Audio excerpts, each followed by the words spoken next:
So the Glock 19 was kind of my do-all gun for a while, like this kind of Goldilocks gun. I love to carry it, and I love that I could also compete with it, whether it's in USPSA or Steel Challenge or whatever.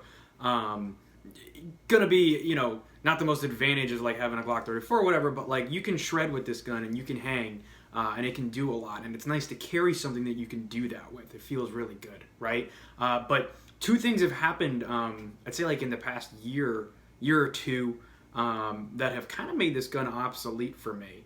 Well, maybe not obsolete, but I don't have like a clear purpose for it anymore. So we're gonna go through those real quick. First one is holsters. Holsters have come a really long way. This particular holster is a Dark Star Gear Orion made for a Glock 34. There's a 17 in here right now, which I carry. This rig is a game changer for me. I can carry this 17 just as well as I can a 19, and I'm gonna demo it for you real quick so you see that I'm not full of shit. 17.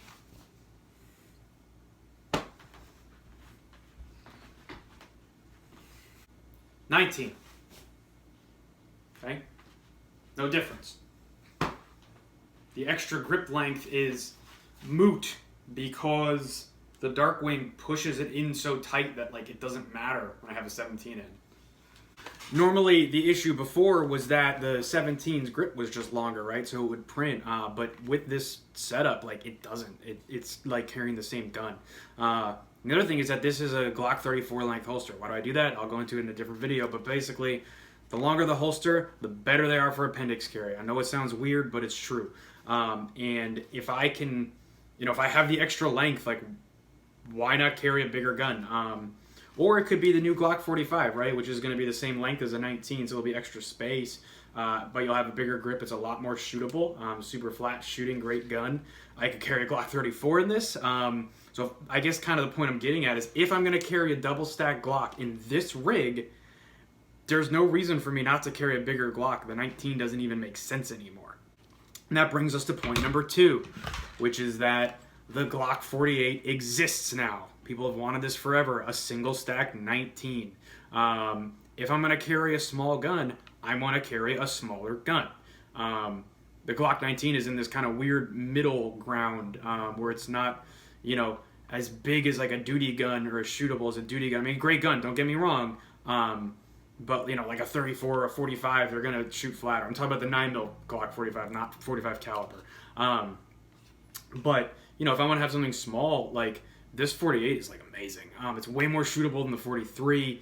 It's definitely more concealable and more comfortable than the double stack Glocks, the 19. Not that they're uncomfortable. I mean, I find my 17 to be incredibly comfortable. But, yeah, so this exists, and it's like, okay, well, if I'm going to go small, go small.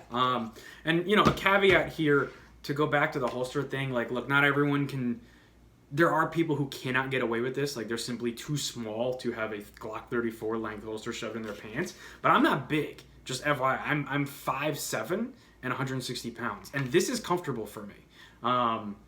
So if you're bigger than that, you're like, I can't do it, it's too much. Like, just understand that I'm not, like, the typical, you know, 7-foot appendix carrier that you see. You know what I mean? Super tall, skinny. I'm not. And I can pull this off well. It's great. I love it.